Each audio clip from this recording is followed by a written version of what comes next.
and welcome to Twinkle Time Thoughts. കൊക്കും ഞണ്ടും. പണ്ടൊരിടത്ത് കാടിനോട് ചേർന്നൊരു ചെറിയ കുളമുണ്ടായിരുന്നു. ആ കുളത്തിൽ നിറയെ മീനുകളും ഞണ്ടുകളും തവളകളും എല്ലാം ഉണ്ടായിരുന്നു. ഈ കുളത്തിനരികിലായിട്ടാണ് ഒരു കൊക്ക് ജീവിച്ചിരുന്നത്. കുളത്തിൽ നിന്നും കൊക്ക് തനിക്ക് മതിവരുവോളം മീനുകളെയും ഞണ്ടുകളെയും ഭക്ഷിച്ചു. അതുകൊണ്ട് തന്നെ കൊക്കിന് ആഹാരം തേടി ഒരിടത്തും അലയേണ്ടതായി വന്നില്ല. വർഷങ്ങളോളം കൊക്ക് അങ്ങനെ സുഖമായി അവിടെ കഴിഞ്ഞു. എന്നാൽ നാളുകൾ കഴിയും തോറും കൊക്കിന് വയസ്സായി തുടങ്ങി. പഴയതുപോലെ കുളത്തിൽ നിന്നും മീൻ പിടിക്കാൻ പറ്റാതെയായി. പലപ്പോഴും ഒന്നും കഴിക്കാതെ ദിവസങ്ങളോളം പട്ടിണി കിടക്കേണ്ടതായും വന്നു. കൊക്ക് സ്വയം പറഞ്ഞു, പ്രായമായതു കാരണം പഴയതുപോലെ മീനുകളെയൊന്നും പിടിക്കാൻ പറ്റുന്നില്ല. ഇങ്ങനെ എത്ര നാൾ ഞാൻ പട്ടിണി കിടക്കും? എന്തെങ്കിലും ഒരു ഉപായം കണ്ടെത്തിയേ മതിയാകൂ. അവസാനം പട്ടിണിയിൽ നിന്ന് കരകയറാൻ അവനൊരു ഉപായം കണ്ടെത്തി. അതനുസരിച്ച് കൊക്ക് കുളത്തിലൊരു വശത്തായിട്ട് ആരോടും ഒന്നും മിണ്ടാതെ ദുഃഖം അഭിനയിച്ചു നിന്നു. തനിക്കരികിൽ അബദ്ധത്തിൽ വരുന്ന മത്സ്യങ്ങളെ പോലും പിടിക്കാൻ ശ്രമിക്കുന്നത് അവൻ നിർത്തി. കൊക്കിൻ്റെ വിഷമത്തോടെയുള്ള ഈ നിൽപ്പ് കുളത്തിലെ മീനുകളും മറ്റു ജീവികളും എല്ലാം ശ്രദ്ധിച്ചു. എന്നാൽ ഒരു ദിവസം മുഴുവൻ കൊക്ക് അവിടെ നിന്നിട്ടും ഭയം കാരണം ആരും അവനോടൊന്നും ചോദിച്ചില്ല. അടുത്ത ദിവസം കൊക്ക് തൻ്റെ നിൽപ്പ് അങ്ങനെ തന്നെ തുടർന്നു. ഇത് കണ്ട മീനുകളും തവളകളും ഞണ്ടുകളും പരസ്പരം മുഖത്തോട് മുഖം നോക്കി. കൊക്കിനെ ഇത്രയും ദുഃഖിതനായി ഇതിനു മുമ്പ് ആരും കണ്ടിട്ടുണ്ടായിരുന്നില്ല. മാത്രമല്ല കൊക്ക് ആരെയും പിടിക്കാനും ശ്രമിക്കുന്നില്ല. അവർ എത്ര ആലോചിച്ചിട്ടും അതിനുള്ള ഉത്തരം കിട്ടിയില്ല. 2 ദിവസമായിട്ട് അനങ്ങാതെയുള്ള കൊക്കിൻ്റെ നിൽപ്പ് ജീവികളിൽ ആകാംക്ഷ വർദ്ധിപ്പിച്ചു. അവസാനം കൊക്കിൻ്റെ ദുഃഖത്തിനുള്ള കാരണം നേരിട്ട് ചോദിക്കാൻ തന്നെ അവർ തീരുമാനിച്ചു. അവർ പതിയെ വളരെ കരുതലോടെ കൊക്കിനരികിലെത്തി. എന്നിട്ട് കൊക്കിനോട് ഇപ്രകാരം ചോദിച്ചു, കൊക്കമ്മാവാ, എന്തു പറ്റി? എന്താണ് ഇത്രയും വിഷമിച്ച് നിൽക്കുന്നത്? 2 ദിവസമായല്ലോ ഈ നിൽപ്പ് തുടങ്ങിയിട്ട്. എന്നാൽ കൊക്ക് അത് കേട്ട ഭാവം പോലും കാട്ടിയില്ല. തലയും കുമ്പിട്ട് അനങ്ങാതെ തന്നെ നിന്നു. കൊക്കമ്മാവിനെ ഇത്രയും വിഷമിച്ച് കണ്ടിട്ടില്ലല്ലോ. അതുകൊണ്ട് തന്നെ ദുഃഖത്തിൻ്റെ കാരണമറിയാൻ ഞങ്ങൾക്കെല്ലാവർക്കും ആഗ്രഹമുണ്ട്. ഇത്രയുമായപ്പോൾ കൊക്ക് പതിയെ തലയുയർത്തി നോക്കി.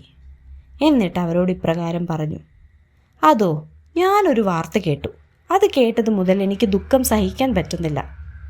കൊക്ക് പറഞ്ഞത് കേട്ട കുളത്തിലെ ജീവികൾക്ക് ആകാംക്ഷ വർദ്ധിച്ചു. വാർത്ത കേട്ടോ? എന്ത് വാർത്തയാണ്? നമ്മളോട് കൂടിയൊന്ന് പറയൂ കൊക്കമ്മാവാ. അത് പറഞ്ഞ് നിങ്ങളെ കൂടി വിഷമിപ്പിക്കുവാൻ ഞാൻ ആഗ്രഹിക്കുന്നില്ല. കൊക്ക് മറുപടി പറഞ്ഞു, എന്ത് വാർത്തയായാലും ഞങ്ങളോട് കൂടെ പറയൂ.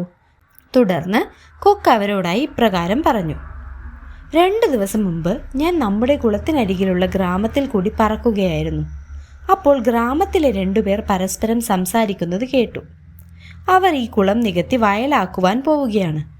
അത് കേട്ടത് മുതൽ എനിക്ക് വല്ലാത്ത വിഷമമായി.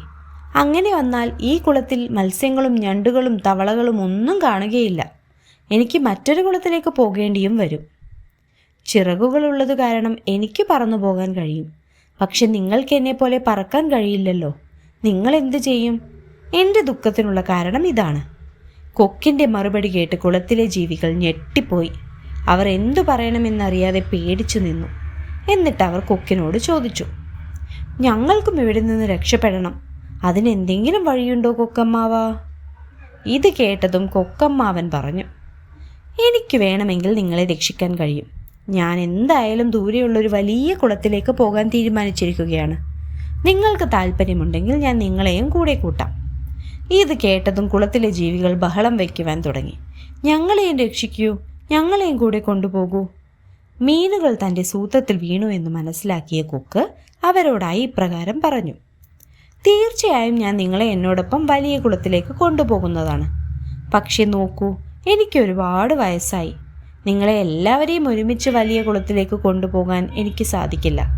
ഓരോ ദിവസവും കുറച്ചു പേരെ വീതമാണെങ്കിൽ ഞാൻ കൊണ്ടുപോകാം. എന്തായാലും ഗ്രാമവാസികൾ കുളം നികത്താൻ കുറച്ചു ദിവസം എടുക്കും. അതിനു മുൻപായി ഞാൻ നിങ്ങളെ എല്ലാവരെയും വലിയ കുളത്തിലേക്ക് എത്തിക്കാം. ഇത് കേട്ടതും കുളത്തിലെ ജീവികൾക്ക് വലിയ സന്തോഷമായി. അവർ കൊക്കമ്മാവൻ്റെ അഭിപ്രായത്തോട് പൂർണ്ണമായും യോജിച്ചു. അടുത്ത ദിവസം മുതൽ തന്നെ കുറച്ചു മീനുകളെയും കൊണ്ട് കൊക്കമ്മാവൻ പോകാൻ തുടങ്ങി. അങ്ങനെ കൊക്കിൻ്റെ സൂത്രം ഫലിച്ചു. കൊക്ക് മീനുകളെ പറഞ്ഞു പറ്റിച്ചു കൊണ്ടുപോയിക്കൊണ്ടിരുന്നത് കുളത്തിലേക്കായിരുന്നില്ല, മറിച്ച് തനിക്ക് വേണ്ട ഭക്ഷണമായിട്ടായിരുന്നു. അങ്ങനെ ദിവസങ്ങൾ കടന്നുപോയി. കുളത്തിലെ മീനുകളുടെ എണ്ണവും കുറഞ്ഞു വന്നു. ഇതേ കുളത്തിലായിരുന്നു സമർത്ഥനായ ഒരു ഞണ്ട് ജീവിച്ചിരുന്നത്. അവൻ ദിവസവും കൊക്കമ്മാവൻ വന്ന് മീനുകളെ കൊണ്ടുപോകുന്നത് കാണുന്നുണ്ടായിരുന്നു. അവനും എങ്ങനെയും ഈ കുളത്തിൽ നിന്നും രക്ഷപ്പെടണമെന്നുണ്ടായിരുന്നു. അങ്ങനെയിരിക്കെ ഒരു ദിവസം മീനുകളെ കൊണ്ടുപോകുവാനായി കുളത്തിലേക്ക് വന്ന കൊക്കിനോട് ഞണ്ട് ചോദിച്ചു, കൊക്കമ്മാവ, എനിക്കും ഇവിടെ നിന്ന് രക്ഷപ്പെടണമെന്ന് ആഗ്രഹമുണ്ട്. എന്നും മീനുകളെയല്ലേ കൊണ്ടുപോകുന്നത്, ഇന്ന് എന്നെ ഒന്ന് കൊണ്ടുപോകാമോ? ഇത് കേട്ടതും കൊക്കിന് സന്തോഷമായി. അതെന്തായാലും നന്നായി, മീനുകളെ ഭക്ഷിച്ച് ഞാനും മടുത്തു. ഇന്നൊരു വ്യത്യസ്തമായ ഭക്ഷണമാകട്ടെ. എന്തായാലും ഇന്ന് ഞണ്ടിനെ തന്നെ കൊണ്ടുപോകാം. ഇതും മനസ്സിൽ വിചാരിച്ച് കൊക്ക് ഞണ്ടിനോട് പറഞ്ഞു, തീർച്ചയായും ഞാൻ ഇന്ന് നിന്നെ കൊണ്ടുപോകുന്നതാണ്. ഇത് കേട്ടതും ഞണ്ടിന് വളരെയധികം സന്തോഷമായി. നമുക്കിപ്പോൾ തന്നെ പോകാം, കൊക്ക് പറഞ്ഞു. നീളമുള്ള തൻ്റെ ചുണ്ടുകൊണ്ട് ഞണ്ടിനെയും കോരിയെടുത്ത് കൊക്ക് പറക്കാൻ തുടങ്ങി.